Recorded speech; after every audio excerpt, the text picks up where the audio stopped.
Assalamualaikum warahmatullahi wabarakatuh. Pada video kali ini saya coba mempraktekkan ya menggunakan software Smart PLS untuk bidang keuangan. Jadi aplikasi PLSM menggunakan software Smart PLS untuk bidang keuangan.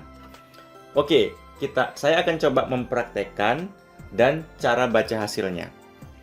Nah, untuk contoh kasus pada video ini saya ambil dari artikel di jurnal, nama jurnalnya itu Social Responsibility Journal. Teman-teman bisa cek di Simago, jurnal tersebut dia masuk ke dalam Scopus Q1. Oke, nah teman-teman, jadi untuk alamat artikelnya teman-teman bisa akses alamat artikelnya pada link ini. Ya. Jadi artikel ini judulnya ini dia. Does Corporate Social Responsibility Yield Financial Returns in Islamic Bank? Artikel ini terbit pada tahun, kalau teman-teman lihat di sini tahun 2022 ya, terbitnya di tahun 2022. Oke, kita langsung lihat contoh kasusnya. Nah, ini dia. Nah, kira-kira modelnya yang beliau ajukan seperti ini, teman-teman. Kalau teman-teman lihat, di sini ada 5 variabel laten. Yang pertama ada variabel laten CSR disclosure. Yang kedua ada variabel laten leverage. Yang ketiga ada variabel laten bank age, usia bank. Yang keempat ada variabel laten bank size, ukuran bank. Dan yang kelima adalah variabel laten financial performance. Nah, teman-teman, pada variabel laten CSR disclosure itu dia memiliki 5 indikator yang warna kuning. Ada community, ada customer, ada employee, ada environment, dan ada syariah governance. Nah, ini dia. Jadi pada variabel laten CSR disclosure dia memiliki 5 indikator. Tapi kalau pada variabel laten leverage, bank age, bank size, sama financial performance, masing-masing dia hanya memiliki 1 indikator. Contohnya kayak variabel laten leverage, dia hanya memiliki indikator leverage-nya itu sendiri, kotak kuningnya ya 1. Begitu juga pada variabel laten bank age, indikatornya itu dirinya sendiri, bank age, sampai pada financial performance juga punya 1 indikator, yaitu ROAA. Nah, teman-teman, biasa kan ROA, ini ROAA. Kepanjangannya itu, ini dia, Return of Average Asset, itu dia, ya. Jadi kita bisa lihat pada financial performance itu rumusnya dia hitung ROAA dibagi ROAE. Nah, itu dia. Nah, teman-teman, untuk keperluan praktek olah data pada video ini, model penelitian yang saya ajukan seperti ini. Nah, ini dia. Ini model penelitiannya saya modif dikit. Seperti ini yang akan kita uji.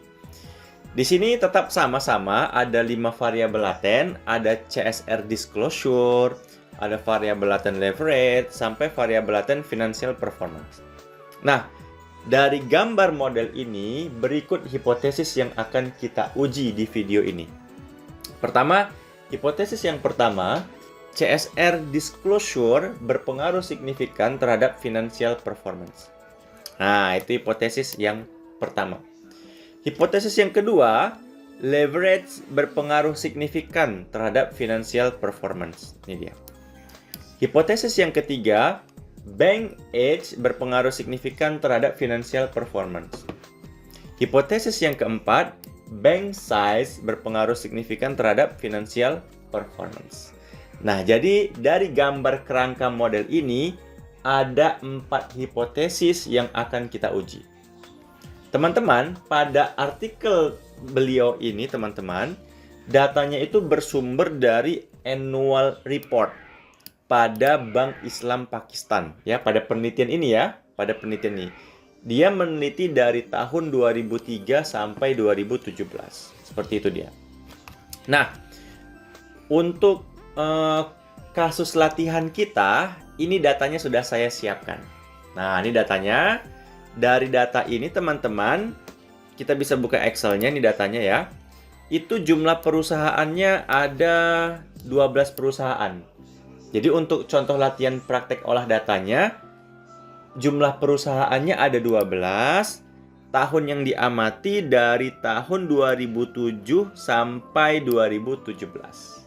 Gitu ya. Jadi ada 12 perusahaan yang diamati ya. Dari tahun 2003, maaf, dari tahun 2003 ya. Sorry. Dari tahun 2003 ya sampai 2017. Oke, kita lihat di sini. Kita lihat. Nah, ini dia ya kan. Berdasarkan data latihan pada tabel 221, jumlah perusahaan yang diteliti sebanyak 12. Tahun yang diamati dari tahun 2003 sampai 2017. Oke, teman-teman, sekarang kita mulai praktek olah data. Tapi sebelumnya ini sekilas mengenai tahapan dan tahapan atau alur analisis statistik yang akan kita kerjakan. Teman-teman, jadi referensi pedoman kita itu di buku PLSM edisi ketiga karangan Joseph Hare. Jadi untuk tahapan analisis datanya nanti kita mulai dari evaluasi outer loading ya, kayak validitas, ada evaluasi AV, evaluasi composite reliability, evaluasi Cronbach alpha, nanti kita lakukan evaluasi validitas diskriminan, dan baru pengujian hipotesis. Oke, kita mulai praktek.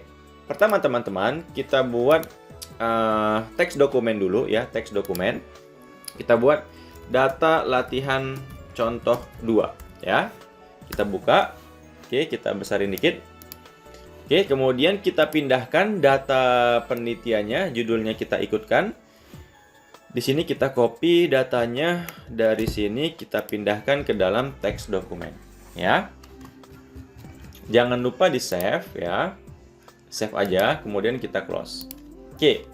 Nah, sekarang kita jalankan Smart PLS-nya. Di sini saya menggunakan Smart PLS versi 4. Kemudian kita pilih new project, kita buat aja di sini latihan kasus kedua, ya. Kita pilih create. Jangan lupa kita import datanya dulu ya. Datanya ini data latihan contoh 2, kita open.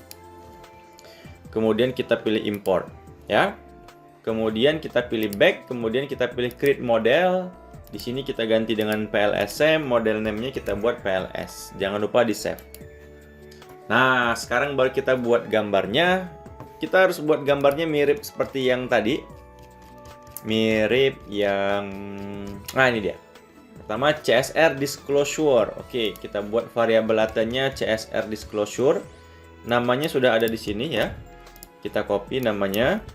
Kita pilih laten variabel di sini CSR disclosure. Yang kedua adalah leverage ya, kita copy ya.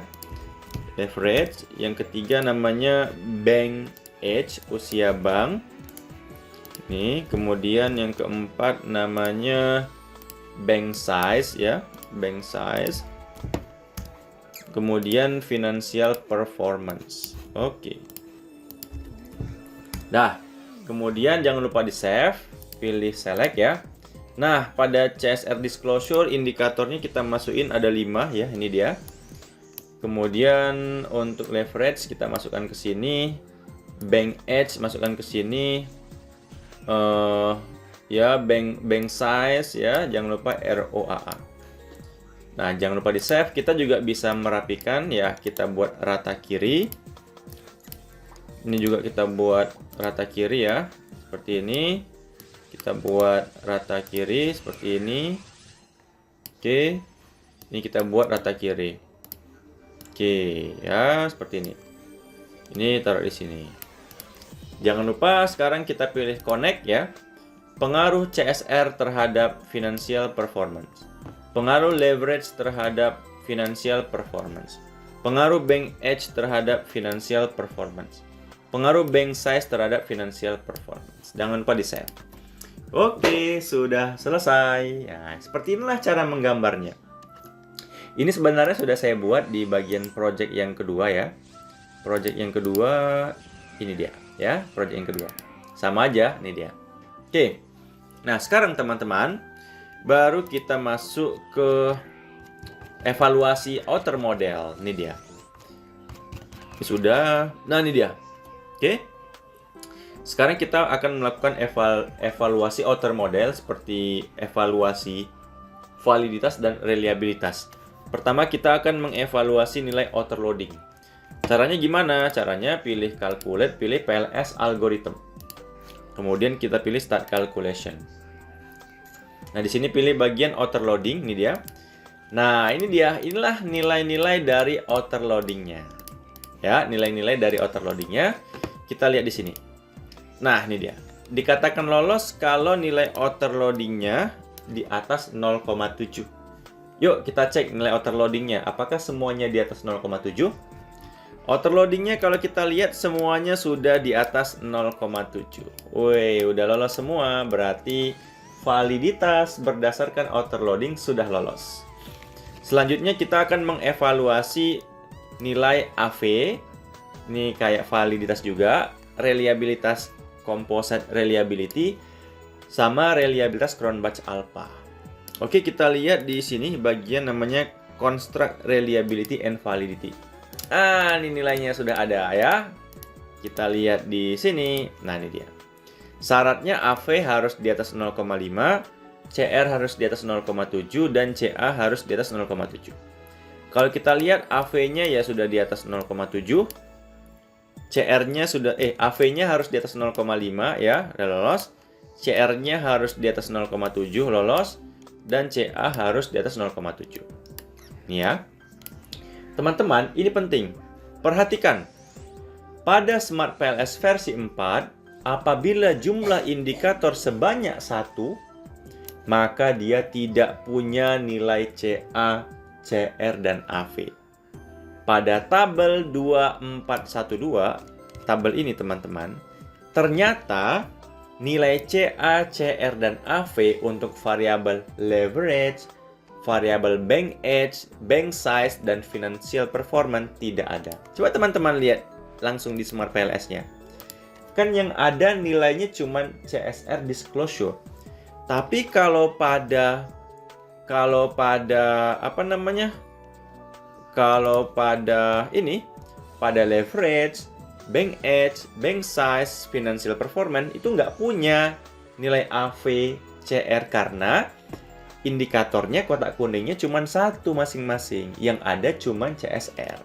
Jadi gimana? Ya nggak apa-apa. Kalau pada versi 3 masih ada.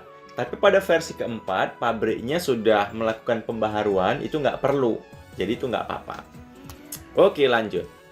Nah, sekarang kita lakukan evaluasi validitas diskriminan. Itu teman-teman bisa lihat di bagian diskriminan validity. Nah, ini dia. Menggunakan pendekatan HTMT. Teman-teman bisa lihat di sini ya. Dikatakan lolos kalau nilai HTMT-nya lebih kecil daripada 0,9. Teman-teman bisa lihat semua nilai HTMT-nya semua di bawah 0,9. Artinya evaluasi validitas diskriminan dengan pendekatan HTMT sudah lolos. Barulah kita masuk sekarang ke pengujian hipotesis. Tadi ingat ada 4 hipotesis. Nah, kalau di Smart PLS caranya kita pilih calculate, pilih bootstrapping. Jadi bootstrapping ini untuk melakukan pengujian hipotesis. Ya, kita langsung aja start calculation nggak apa-apa. Langsung muncul hasilnya. Nah, kita lihat di pad koefisien, inilah hasil dari pengujian hipotesisnya. Oke, nih baru kita coba baca hasilnya. Nah, ini dia ya, seperti itu. Kita bisa melihat ya, kita mulai dari hasil yang pertama. Bank age berpengaruh positif terhadap financial performance karena nilai koefisiennya 0,182. Nah, ini dia. Ya. Jadi bank age itu berpengaruh positif terhadap financial performance karena nilai koefisiennya kolom original sampel itu nilainya positif 0,182. Kemudian dan signifikan karena p-value-nya 0,024, lebih kecil daripada 0,05. Jadi kesimpulannya, bank age berpengaruh positif dan signifikan terhadap financial performance. Hipotesis terima.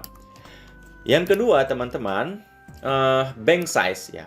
Nih yang kedua, bank size itu berpengaruh positif terhadap financial performance. Karena apa ya? Karena koefisiennya bernilai positif juga, 0,137. Ini dia. Jadi bank size berpengaruh positif terhadap financial performance karena nilai koefisiennya positif 0,137. Dan signifikan karena p-value-nya 0,030. Ya, di sini ada. Ini dia. Lebih kecil daripada 0,05. Jadi kesimpulannya bank size berpengaruh positif dan signifikan terhadap financial performance. Hipotesis diterima. Tapi ada yang berpengaruh negatif, teman-teman, si leverage-nya. Ini dia. Negatif dia nilainya. Di sini leverage berpengaruh negatif terhadap financial performance karena nilai koefisiennya negatif. Negatif 0,150. Tapi dia pengaruhnya juga signifikan. Karena p-value-nya 0,016 lebih kecil daripada 0,05. Jadi leverage berpengaruh negatif dan signifikan terhadap financial performance. Jadi hipotesisnya 4-4-nya diterima semua. Baru terakhir kita cek nilai R-square-nya, teman-teman. Kalau cek nilai R-square-nya kita kembali lagi ke PLS algorithm. Ya, kita cek R-square-nya di sini. Jadi nilai R-square-nya 0,121. Teman-teman bisa cek, artinya CSR disclosure, leverage, bank age, bank size mampu menjelaskan atau mempengaruhi financial performance sebesar, ini bukan 121 ya, tapi 12,1%. Oke teman-teman, demikian video dari saya. Mohon maaf atas segala kekurangan. Assalamualaikum warahmatullahi wabarakatuh.